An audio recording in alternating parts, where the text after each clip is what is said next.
Hi, Sarah from Sarah Homfray Embroidery. Welcome to my third Q&A video. This one's going to be covering inspiration and design. If you haven't seen the first two, then do check those ones out. Okay, so let's just jump straight in with our first question. And this is from Suzanne Smith, who says, I love watching your videos and would love to be able to embroider, but every time I try, I get scared of making mistakes, questioning my choice in colours. What advice would you give me? We also have a question from Jill Urban on a similar vein. So how do you choose your colours for shading flowers? So let's talk about that. So I've taught a lot of beginners over the years, and this is a genuine difficulty that many people have, is how to choose your colours. And I would teach them and I would take them to the rack of threads, and there'd be 500 colours to choose from, and they would be expected to whittle that down to just a few colours. So I'm quite used to how frightening that can seem at first, but there are some things that you know that can help you. So just before we talk about colour, I would like to tackle the part about making mistakes, because I know this is a fear a lot of people have. And my suggestion for this is to get a spare piece of fabric, spare piece of cotton and a small frame and some inexpensive threads, and just make yourself a small sampler. So if you want to stitch something, rather than jump on the main thing that you want to do and worry about whether it's going to be any good or not, you can try it on your sampler first. You can make mistakes on there, because that is the best way to learn. And you can work out how the best way to do the stitches. You can have a bit of a practice, and when that's all good and you think I've got the hang of this, then you can go onto your main piece. So sampling is a huge part of embroidery. I still do it now if I'm making a design and I'm not sure quite how I want things to work. I might try different colours or different stitches. So a really good part of design, and I recommend that everybody does that. Okay, so let's just talk about colour. Now, if you're struggling to choose a colour scheme, then all you need to do is look around you. There are colour schemes everywhere. So nature is a great place to find a colour scheme. Nature is never wrong. Let's take this pansy, for example. I've got it on my screen. I'll put it up here for you to look at. And if you look at the colours in this, you could just take your colour scheme straight from this pansy. So it's got orange at the bottom, it's got purple at the top, it's got green leaves. So you've got three colours there, purple, orange and green. Make a brilliant colour combination for an embroidery. And you could add other colours to it, or you could just change the shades of those. So you could have a light and a dark orange, and a light and a dark purple, and a light and a dark green, and there's 6 colours already, which is a great number of colours actually for a project, by the way. Any more than that, it can get a bit complicated. So do look at your surroundings and see what inspires you there, and take your colours from what you can see around you. So as far as choosing your colours for a particular subject, so let's say flowers, but this could apply to any subject, you could take your image, so you could take the pansy to a shop. Now, if you can actually get to a real shop, that's great. You can see the threads in front of you. You can take your image with you. You can look at the colour on the image. You can compare it to the threads, and you can literally go, oh, I want that orange there, and I want that purple there, and you can choose your threads that way. If you can't get to a shop, a shade card might be a good investment. These aren't cheap, but if you're going to do a lot of embroidery, you might want to consider getting one of these. So these have the whole entire range of a particular thread. This is the DMC one. Open it out, and you can see another one there. You can see how many colours there are to choose from, but they're all in their groups. So this starts with reds and purples and blues and greens. So you can go to the bit you need. You can put your image next to your shade card, and you've got literally the choice of the entire range. So you could choose from the card, then you could go to the shop, or you could jump online and buy the colours you need online. So it does help being able to see the actual threads. This is the real threads wrapped around a card. You do get some shade cards that are printed, so just be aware that obviously they might look a little bit different to the actual ones. I suggest when you choose your colours that you don't pick loads and loads of colours initially. Just go for those basic colours first, and you can always add to them later. I think the biggest problem is thinking, oh, I need 100 colours because I can see 100 colours in my thing. You don't. Good colour schemes can be made from very few colours actually. So get your basic colours right, and you can add to them later if you want to. Colour is an absolutely huge subject. It's enormous. People have written hundreds of books on it, but I hope this just gives you enough to get over that fear of getting started, and just gives you enough to tell you how you can choose your own colours and you can get stitching. Okay, so next question from Flame Gremlin. That's a terrific YouTube handle, by the way. Could you show us how to design your own embroidery designs and that will actually look good? I think I have that too much, Jean. LOL.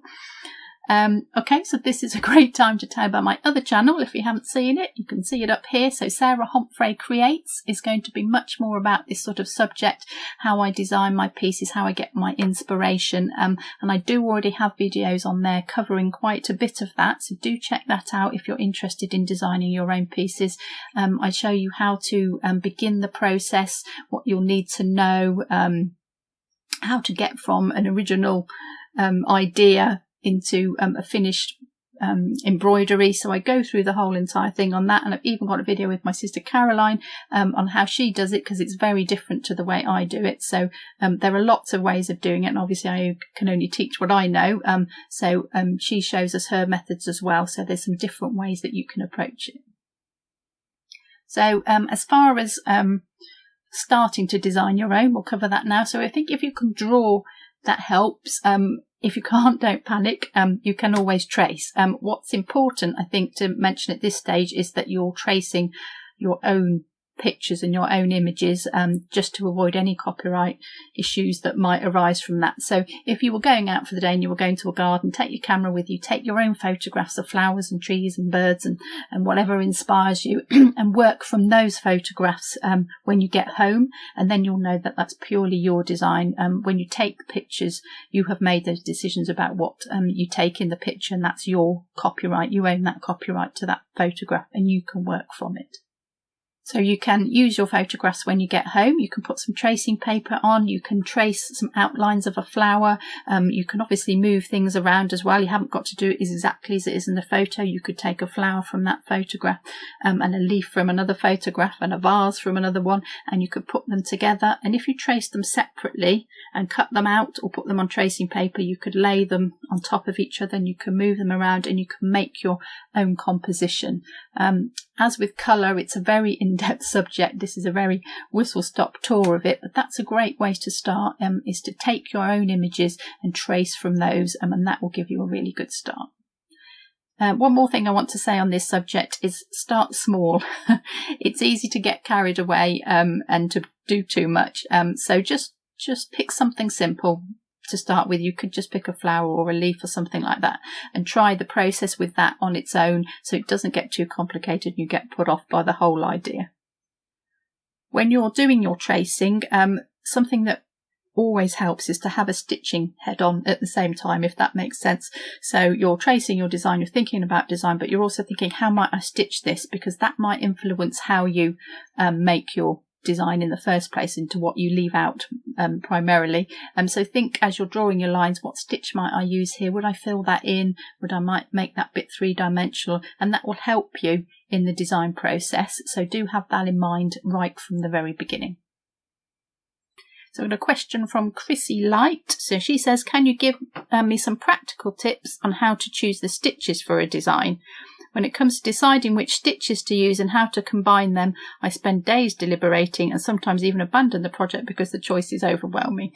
Okay, so there's some really practical things you can do here, Chrissy. We've just touched briefly on how to do the design and to think about stitches while you're doing the design, but yeah, there are hundreds and hundreds of stitches. So I would say what you need first and foremost is a good grounding of some of the basic ones. So again, I suggest a little sampler, just a piece of fabric and a frame, and try some out. So try some basic ones, try some running stitch, some back stitch, a chain stitch, maybe something a bit more decorative like an eyelet. French knots are always a good one to learn, and just have a go at those and see what the qualities of those are, and then just build up your knowledge of stitches gradually. So stitches are often grouped together in the type of stitch that they are. So you might get a set of outline stitches, for example, or stitches that are good for filling in shapes, knotted stitches, all that sort of thing. And stitch guides often order their stitches in these particular groups. So just for an example, a really good one for that is the Embroidery Stitch Bible by Betty Barnden. This is one of my favourite books actually, just because of the ease it is to use. And what this does in it, I'll just find the beginning. So it's got stitches for fabric, so it's got line stitches, chain stitches, blanket stitches, feather stitches and cross stitches. So you can choose the sort of type of thing that you want your stitch to do. So if you have an outline in your design and think I want an outline stitch, you can go to that section in the book and say, oh, these are great for outline stitches, and just pick one of those. So use the guide to help you to choose your stitches.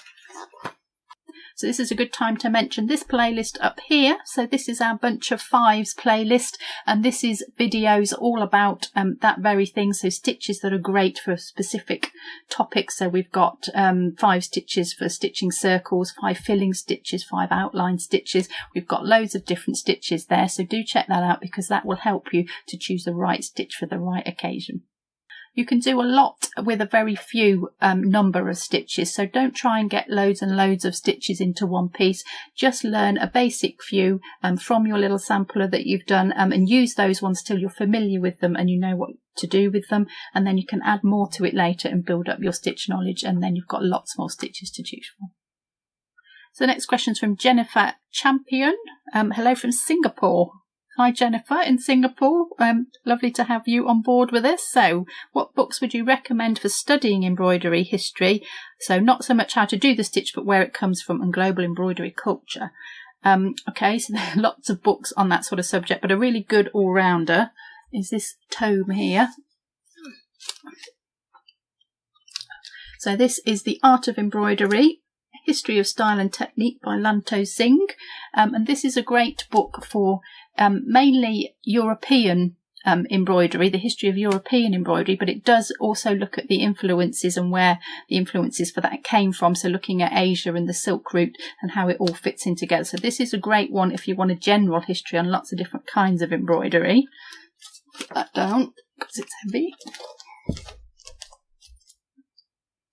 There are lots of books on specific embroidery subjects from around the world. Do check out our playlist, Why I Love. Those are some of my favourite books about embroidery from around the world. But if you're watching this and you know another book that's really great, then do leave a message in the comments below and let us know what that is, because it's always nice to discover a new book. Yeah, check the playlist out and see if there's something there that inspires you. So a question here from D. McIsaac. Anything in the way of divine inspiration? I took on a chunk of the Bayeux tapestry. Bloody thing is intimidating, lol. Much love from Canada. Oh, that did tickle me, that did. Okay, a chunk of the Bayeux tapestry. Don't say how much of a chunk. It's 70 metres long, so I hope you're not doing 65 of it. I've worked on lots of large projects during my time, and it can be hard to keep the motivation to keep going, but there are some things that you can do that will help. So the main thing that you can do to help is to split up the piece into smaller chunks. Now I don't literally mean cut it up and do that bit and then that bit, but mentally split it up into smaller chunks. So let's take the Bayeux tapestry for example. So you could say, today I'm going to stitch a figure and an animal, and that's all you're concentrating on. You're not looking at the battle further down the line, you're just doing those things, and that makes it much more manageable. And as long as you keep putting stitches in and don't undo everything, then you will get through the project. So I suggest as well working out a schedule when you're actually going to work on this. So don't just sit down and think, oh, I've got all day ahead of me, think I'm going to do 2 hours on this project, and then when 2 hours is up, make sure you stop and you go and do something else. Do have breaks as well in that time. That's not 2 hours non-stop. Do an hour, and make sure you get at least 5 minutes every hour, and that is an actual break. It's get up, walk away from the project, go and do something completely different, go and get some exercise, go and have a drink, do whatever you need to do so that you're actually doing something completely different and it's out of your mind, and then you can come back to it and you're a bit more refreshed. So I hope this video has helped to answer some of your questions. Do check out the other 2 videos up here in this playlist, and we've also got another video here that I think you might really like. And if you've enjoyed this, do give us a thumbs up. Don't forget to subscribe if you haven't already, and I'll see you in the next video.